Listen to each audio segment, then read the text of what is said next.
Hello, my name is Lorena Acevedo, and I want to talk to you about reading today. I want to let you guys know why reading is so important and why I think that everybody should consider taking a couple minutes of your time, of your day, and dedicate it to reading. Anything, you can read anything, a book, a newspaper, magazine, whatever you want, whatever you like. I want you to take time out of your day, sit down in a quiet place, relax, and read. Because people don't understand sometimes how much reading can help you, can help them succeed in workplace and education, everything. You can gain so much from reading a book, magazine, newspaper, an article on the internet. Just read something because it helps. It helps a lot. Believe it or not, it helps. I didn't like reading. I used to hate reading. And I think that hate is a strong word, but is the one I used to use when I talked about reading. When I describe something that has to deal with reading, I just say, oh, I hate reading. I don't want to try that. But then one time during my sophomore year, I remember my English teacher told us that from now on we were going to spend 20 minutes of the class reading, that he would take us every week to the library, we would check out a book, and we would read every day for 20 minutes in his class. There was no talking, there was no writing, there was no sleeping, there was no nothing. You had to sit down for 20 minutes and read a book, and he was going to be watching you, and he was going to grade you, and then you had to write a report on the book that you read. So, since I didn't want my grade to be affected, and since I had to spend 20 minutes of the class without talking to anybody, I decided to give it a shot, to read, to find something that would be interesting and focus my attention on it. And I did. I found a book that the librarian told me that he read and it was really good. It was about a girl who went to London and she fell in love over there, and so many things happened to her. So many good things happened to her. And I read the book and I loved it. Even though it was fiction, the story wasn't real, I think I got a lot from it. I got a lot from it because the girl followed her dreams. And at that point, I was a sophomore in high school. I didn't know what I wanted to do with my life. So it helped me decide what I wanted. And it helped me improve my grades because I didn't want to be just another, graduating from high school, going to just community college or anything. I'm not saying that is wrong, but I wanted more. I wanted more than that. So I think that I got that out of that book. I'm like, if she went after her dreams, I want to go after my dreams too. And if she did it and it worked out for her, I want to do the same thing. I know it won't be easy because even in the book, even if it wasn't a true story, it wasn't easy for the girl. Not everything was a fairy tale for her, but it ended in a good way. The book ended had a happy ending. She went to school, the school that she wanted. She had the love of her family. She found a guy who loved her too. And I thought to myself, I said to myself that I wanted that. And I can honestly say that the book changed a lot the way I saw everything.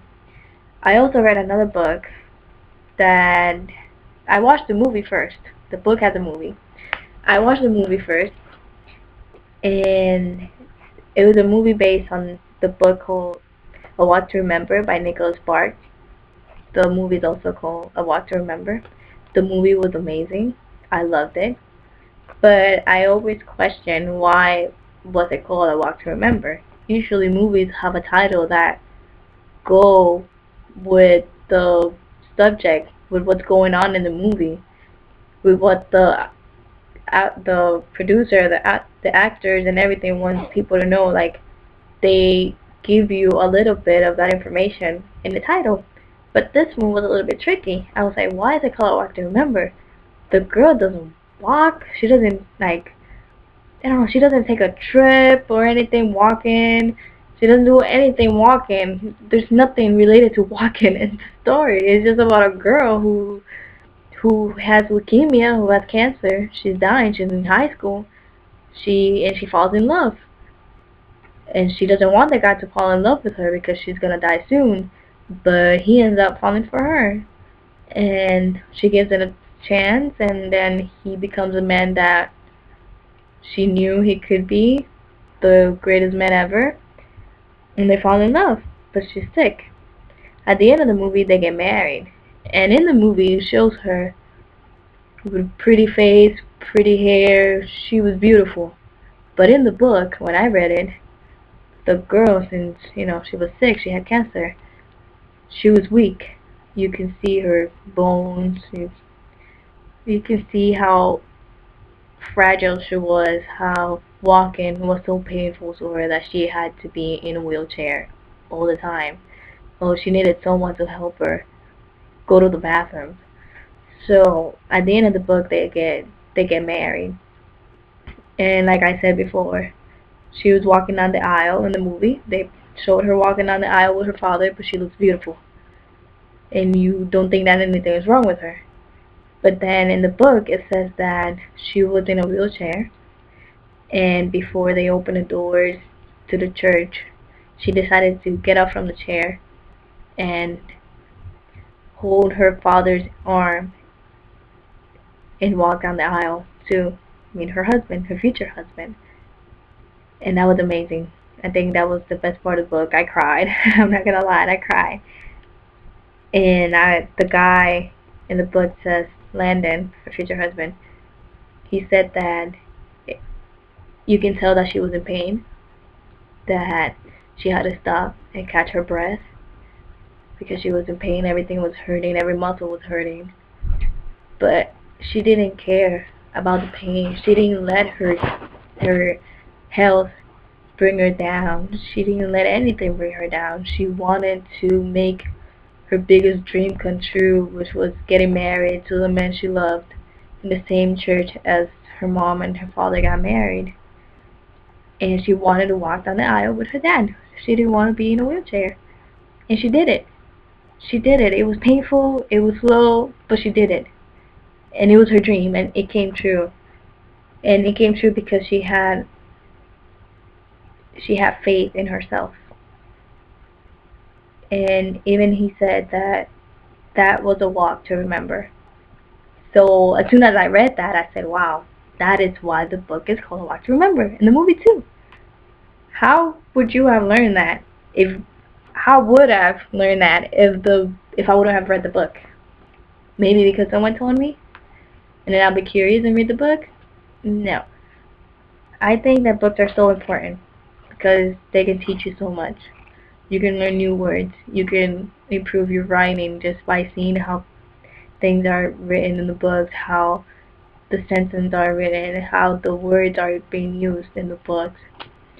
And I think that's important because you're gaining a lot of knowledge. You're gaining a lot of knowledge. You're gaining power, basically. And it's helping you. It's going to help you in the long run. It's also helping you to relax. It's helping you to relate to their story. And even though they're fake, they can happen to someone. They're stories that can really happen in real life. And maybe if you're going through some trouble in your life, something that's bothering you, and you don't know what to do about it, if you probably read in the book, the character of the book might be going through the same thing, and you think, well, if it worked for them, it might work for me. Maybe I should try to do the same thing. And even though it's a fiction book, it could work in real life. So let me try it. And then you go ahead and try it, and it works out fine for you. So you got something out of the book. If you're reading and you don't understand a word, you look it up because you want to know what you're reading about and you want to understand your reading. As soon as you look that word up in a dictionary, that you will never forget the meaning of that word, and you will know how to use it. I think that's pretty amazing, and I think that the TV can't offer that. The TV doesn't offer that for you. The TV doesn't give you that option. Yeah, it can teach you. You can watch hundreds of documentaries and you can learn from it, but I think that the skill that people need nowadays a little bit more is how to write and how to read properly. with all this texting that's going on and all these words that are being changed just because you want to make them shorter. Instead of writing the whole thing, you just write 3 little letters and that people already know what it means. It's affecting their vocabulary, and that it shouldn't be like that. But it is. I think people get so much from reading, and they should give it a try. You should give it a try. Just try it. Find something that you like. Find a subject that you think you will like. Give it a chance. Go in a corner in your house or in a room by yourself. Relax and read at least for 20 minutes. Spending 20 minutes of your day reading won't hurt anybody, and it will help you a lot. I hope you appreciate it.